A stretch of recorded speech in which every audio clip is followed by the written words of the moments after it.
Assalomu alaykum azizlar. Bugun sizlar bilan Baqara surasining 2-oyati haqida gaplashamiz. A'udhu billahi minash shaytonir rojim. Bismillahirrohmanirrohim. Alloh taolo marhamat qiladilarki, "Zalikal kitabu la rayba fih."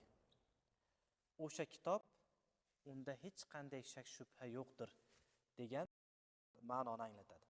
Nimaga Alloh taolo aynan shu yerda zalika so'zini ishlatdi? Hada demadi.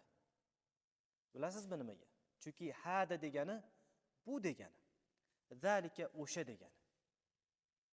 Qarang, baland bir cho'qqiga siz bu deysizmi yo ana u deysizmi? O'sha deysizmi? Ha, o'sha cho'qqi deysiz, to'g'rimi? Demak, zalikal kitob o'sha kitobning buyukligiga ishora. Birinchi hikmat. Ikkinchi hikmati esa uzoq masofaga ishlatilinadigan zalika ishorasi ishlatilyapti bu yerda. Bu degani o'sha buyuk kitob barcha ayb nuqsonlardan uzoq degani. Azlar xuddi shunday. Zalikal kitabu la rayba fih davomida ham Alloh taolo la rayba fih o'sha buyuk kitob hech qanday bir ayb nuqsonlardan, har qanday ayb nuqsonlardan pok, uzoqda degan ma'noni anglatishlikni sir asrori hikmati shunda. Azlar, kelgusi darslarimizda ko'rishguncha ma'assalama.